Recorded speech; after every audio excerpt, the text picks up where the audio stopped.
push even harder then. Yeah.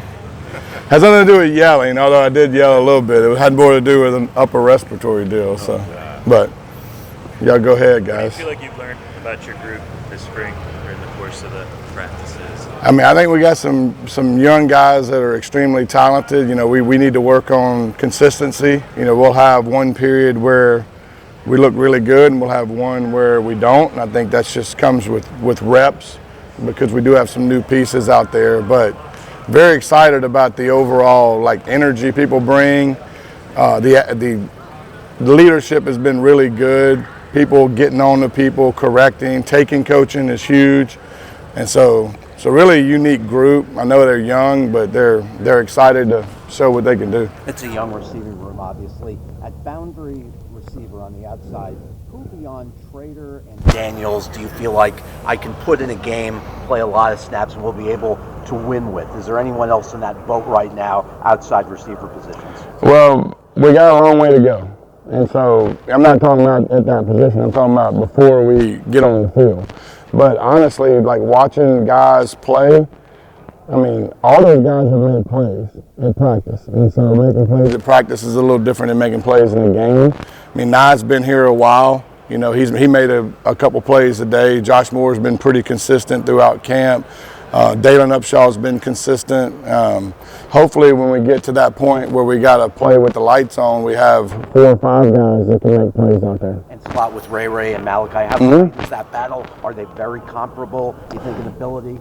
I think they're more similar than they are different. You know, you look at them and they kind of look alike and they move around alike. And so Ray's just been here a long time. You know, he's been 2 years and taking reps and all the rest. Now, I do think it's, you know, I feel comfortable with both of those guys, really, you know. What have been your biggest takeaways on the tight end room with a good mix of some experience and some youth in that group? Just that. I mean, we have the ability to go a number of personnel groupings. You know, I mean, if we can get in 12 and 13 and really get in any set we want to get into, not that we would do that all the time, but we have the ability to do that, you know, and so, you know, but it's a fairly deep position. I mean, the difference, you know, I mean, Lofton's been here for a little bit. Now he's, you know, it's hard to think about him as an older guy, but he kind of is because he's taking a lot of reps. And so, you know, we have some, much like the receiver room, we got some talented young guys that show spurts of, hey, but then the consistency pops up every now and again, right? And that's, experience is the only thing that matters when it comes to consistent play. You know, you're not going to be a consistently good player until you've taken so many reps where it just comes natural to you. And those new guys are just in that situation where, in the way the summer is organized now, it's easier to get young guys ready to play because you do more football. Used to, it was harder because you did less football. What do you think's progressed the most just over the course of, you know, from the start of practice to now? You know, I would reserve answering that based on just, we've had a handful of guys that have done really well. And so I'm not going to sit here and like point out one guy. But I'm very pleased with the group. Now we got a long way to go, but I do think their attitude and effort is high. Like, the one thing about our guys right now is they do come to play every day, and their attitude is very, very good. To me, that's really all I care about at this point. I think the football part will come, but as far as praising people in the media, I'm not quite ready to do that yet. I hope everybody understands that. You've learned about Carson Beck, just your time being around him this spring. Well, a couple things. I mean, his football IQ is really high. He's played a lot of football. And so when you talk to him about plays or the regurgitation of plays and in the meeting room, you can tell he's played a lot of football. And also that his personality comes out over time. You know, he's a guy that once you spend a lot of time around him and get to know him, he's a fun guy to be around. His personality comes out, not necessarily at first, but as time goes, and you can see it now, like his rapport with the group and his interaction is, I like watching people ingrained in the group like that. I think it's very interesting to me. And so he's done a really good job of building relationships with people in a fast way, because it has to happen. And so. With him out, you've had a chance to put a lot of development time into the other guys at that position. Can you just give us an assessment of where you feel you are as quarterback? You know, we've had, you know, Emery and Judd and Luke have taken all the reps in the spring. And I've, you know, it was spotty at the beginning a little bit. Emery's been consistent. He's taken a lot of reps. I mean, he's played a lot of football in this offense. And so he's been pretty consistent, obviously, every day. The other two guys, you can see the learning curve from the beginning of spring till now. Like, their last 3 practices have been really, really on point. And there's been some time in between then that was hit or miss, you know.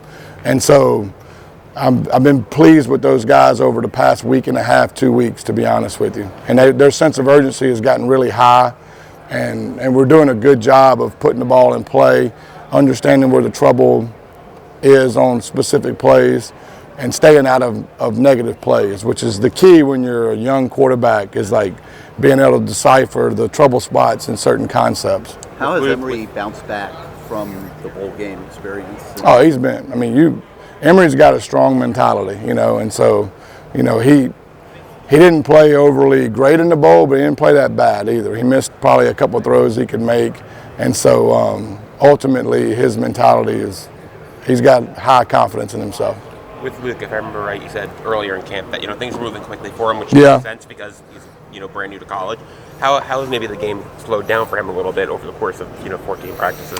Well, I mean, you can see that over time, you know, reps can, you know, like I said before, reps matter, right? Luke, I mean, he has the ability to throw the football at an elite level, and so that helps the learning curve, right? Having high ability. And so, but his overall, like when you first get somewhere and you're a quarterback, it's like learning a new language. You know, when you learn a new language, it doesn't necessarily come instinctive when you're rattling things off in the huddle and you have to communicate non-verbally and verbally. And so as time goes on, you can see how those instincts start clicking. And so the plays run a little smoother as far as communication. Communication is the hardest part to get over as a young quarterback, is to learn, okay, this is the flow of the offense as far as verbiage goes. And then having the ability to get out and not even call the play, but like you might have to signal a different play. You might have to signal a different route to a receiver. And doing all that within a 15-second window after you break the huddle, like that's the process. And so the last week and a half of that has been really smooth with him. You can see how it was, you know, up and down a little bit at first, and now it's pretty consistent play from him. What lies aloft? Couple more aloft. Just everything that he's able to do as a coordinator. What's the challenges or excitement level for you to creative come up with different ways? He's such a unique guy. With him, honestly, like I don't even think about, hey, these are the plays that get him the ball. Really, I mean, those obviously I have like a couple ways to. He's gonna get the ball. But with him, the quarterback typically finds the better players. That's just the way it happens in our offense. And so the ball finds him pretty routinely. Quarterbacks look for him. And so he's a guy that makes plays every day. You put him in the backfield and he ran a 30-yard touchdown. I mean, like the kid is a very unusual kid. Like he can do a lot of things and his capacity is really high. And so you're lucky to have him, and we're going to utilize him in every way possible. In what ways did you see Jojo Trader take a step this spring? Say that again. In what ways did you see Jojo Trader take a step this spring? With him, probably just taking ownership of, hey, it's my time. You know, because I think that was part of the deal is like when a young kid, especially receiver, comes in and you got older kids, you know, kind of taking a back seat isn't the right approach a lot of times. And so now he's taking that ownership of that role. And so you see a different like level of energy from him on a day-to-day basis. I mean, when it's your time, it's your time. And there's a big difference between being a backup and a role guy and being the dude, you know. And so just his overall sense of who he is on this team and confidence is probably the biggest difference. Great. Thank you, Coach. Appreciate it, guys. Appreciate you guys.